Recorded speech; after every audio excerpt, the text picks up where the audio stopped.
राजा पणाल्यावर अडकलाय, शिवाकाशी तिथं सोबत आहे. राजा पणाल्यावर अडकलाय, नेताजी पालकर राजा सोडवण्यासाठी गेले. वेळा ढिला करण्याचा प्रयत्न केला, पण वेळा ढिला करण्याचा प्रयत्न असफल झाला. नेताजी पालकर पुन्हा जिजाऊ मासाहेबांकडे आले आणि नेताजी पालकरांचा बारीक झालेला चेहरा जिजाऊ मासाहेबांनी पाहिला आणि नेताजी पालकरांचा चेहरा पाहून जिजाऊ मासाहेब बोलायला लागल्या. काय झालं नेताजी, काय झालं नेताजी, पणालाचा वेढा सुटत नाही का? नेताजी पालकर बोलले, मासाहेब माफ करा, माफ करा. शिंदे जवाहरला जो वेढा टाकलाय ना, तो वेढा काही सुटतच नाही. जिजाऊ मासाहेब स्वतः घोड्यावर बसल्या, हातात नंगी तलवार घेतली, एक कमरेला कमरपट्टा बांधलाय आणि आई काय म्हणते सांगू, एक आई काय म्हणते, कसा सुटत नाही माझा राजा. म्या बघते लेकरू संकटात असताना आई सोडवायला जाते, या महाराष्ट्राची संस्कृती आहे. घोड्यावर बसल्या, हातात नंगी तलवार घातली आहे, कमरेला कमरपट्टा आहे.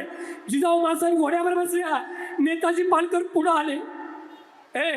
चिंब भिजलेले नेताजी पालकर जिजाऊ मासाहेबांच्या पुढे येऊन बोलायला लागले, मासाहेब माफ करा आम्हाला, तुम्ही घोड्यावर बसून तुम्ही लढायला जाता आणि आम्ही काय मिळालेलं आईचं दूध पिलेलं काय? नेताजी पालकर बोलायला लागले, मासाहेब आम्ही जिवंत आईचं दूध पिलेलो आहोत. एकदा संधी द्या, पुन्हा जातो, पुन्हा वेळा तोडतो. पुन्हा निघाले, पुन्हा हातात नंगी तलवार घेतली आणि सरनोबत बोलले, नेताजी पालकर गड चढून येत आहे.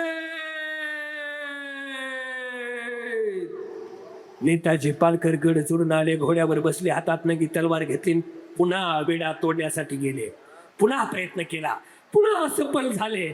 आता मात्र शिवाकाशीत पुढे आला आणि शिवाकाशी शिवराजाला बोलायला लागला, राज मरू दे की मला, द्या की मरायची संधी. राजा मरू दे की मला, मी तुमच्यासारखा दिसतो ना बघा, मग मरू दे की मला, द्या की मरायची संधी. स्वराज्याचा तो काळ कुठला होता, शिवरायांचा तो काळ कुठला होता, जिंदा माणसं मरायला स्पर्धा करत होती. मरू द्या राज, या मातीसाठी मरू द्या. शिवाकाशी तयार झालाय मारायला आणि मग जिरे टोप घातला आणि शिवाकाशीतला राजा बोलला, शिवा तुला माहिती का कुठे जातोयस? काय बोलला माहिती का? होय की राज. शिवाकाशीत काय बोलला, होय की राज, मला माहिती आहे मी मरायला जातोय. अरे मरायला जातोयस, तुझ्या चेहऱ्यावर हसू आहे रे. होय राज, मरायला जातोय तरी बी माझ्या चेहऱ्यावर हसू आहे. का रे मरायला जातोयस आणि हसतोयस? शिवा का हसू आहे तुझ्या चेहऱ्यावर? बोल ना. काय बोलला शिवाकाशीत? शिवाकाशीत बोलला, राज मरायला जातोय हे मला माहिती आहे, पण शिवा नावी म्हणून नाही, छत्रपती शिवराय म्हणून मरायला जातोय. म्हणून माझ्या चेहऱ्यावर हसू आहे. राज गेला, बाजी कामाला आला, शिवा कामाला आला आणि शिवराजाला कळलं. शिवाकाशीत गेला, तिकडे बाजी प्रभू गेला आणि शिवराजे बोलायला लागले, शिवाकाशीत गेलाय. त्याच्या आईला कळलं का रे शिवाकाशीत गेलाय म्हणून? शिवाकाशीत मरण पावला, त्याच्या आईला कळलं का रे शिवाकाशीत गेलाय म्हणून? कोणीतरी सांगितलं नाही राज, शिवाकाशीच्या आईला अजून माहित नाही बरं, शिवाकाशीच्या आईला अजून माहित नाही बरं शिवा गेलेला. अरे आईलाच माहित नाही ना, पोरगा गेलाय. अरे आईला माहित नाही तिचं लेकरू गेलंय. कोणीतरी सांगा रे, शिवाकाशीच्या आईला जाऊन सांगा तुझं लेकरू स्वराज्यासाठी गेलंय. कोण जाणार? कोणी डेअरिंग करत नव्हतं. ए माय ही आईला तुझं लेकरू गेलंय, कुठल्या बी जगातल्या आईला तुझं लेकरू मेलंय का आई, असं सांगण्याचं धाडस कुणीच करत नाही. शिवराजे निघाले. मी सांगतो शिवकाशीच्या आईला, आई तुझा शिवा गेलाय, हे बघ दुसरा शिवा आलाय, तुला सांगाय. हे बघ जर अंतकरणानं गेला. शिवकाशीच्या आईला पाहिलं आणि शिवकाशीच्या आईला बघितली आली आणि शिवकाशीच्या पत्नीला बोलली, बघ कोणतरी आलाय, बघ शिवराज आलाय. अगं शिवराज आलाय. तोंड गोड कर, त्याचं तोंड गोड कर, गोड पाणी आण, हातात खरी साखर घे, गोड तोंड कर. आणि खरी साखर घेऊन शिवकाशीची आई दारात आली आणि राजाला काय म्हणायला लागली आई, राजाला काय म्हणायला लागली, राजा गोड तोंड कर, चल माझ्या घरला आलास ना, गोड तोंड कर. शिवराजा म्हणत होता, माय गोड तोंड करण्यासारखी बातमी आणली नाही आई, कडू बातमी घेऊन आलोय ग, तोंड कसं गोड करू. ए आई, ए आई, आई माफ कर ग, तुझं लेकरू शिवा स्वराज्यासाठी गेलाय माय, तुझं लेकरू गेलंय काय. ए आई, तुझा शिवा गेलाय ग.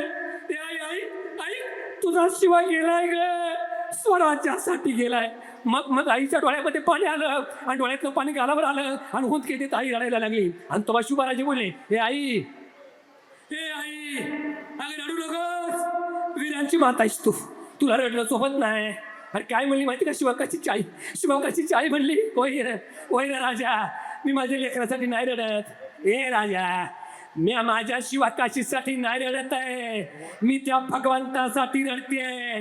त्या भगवंताने असले 4-4 शिवकाशी मला का दिले नाही, मी स्वराज्यासाठी अर्पण केले असते. स्वराज्य घडवण्यासाठी या स्वराज्यातली आई तयार होती, म्हणून स्वराज्य घडलं. आमदार साहेब, आज सुवर्ण दिवस आहे शिवराज्याभिषेकाच्या दिनानिमित्त. हे शिवविचारांचा जागर आज प्रफुल्ल सरांनी या लोकांसाठी ठेवला. तुमचं आगमन झालं, 2 शब्द तुम्ही ऐकून घेतलेत. अधिकचा वेळ, काळाच्या आणि वेळेच्या मर्यादा मी जाणतो, कारण मी वक्त्यांना प्रशिक्षण देणाऱ्यापैकी मी वक्तृत्वाचं ट्रेनिंग देणारा शब्दरत्न वक्तृत्व प्रशिक्षणाचा संचालक आहे. एक शिक्षक होतो, नोकरी मला करायला वेळ भेटत नाही, आता कीर्तन करतो, आता व्याख्यानं करतो. असे घडवा तुमच्या मुलांना नावाचं पुस्तक आहे, मुलांना वाचायला देण्यासारखं पुस्तक आहे. मोबाईल किती वेळ द्यावा, का द्यावा, मोबाईलमध्ये काय शिकवावं, मुलांना काय बोलायला शिकवलं पाहिजे पुस्तकात आहे.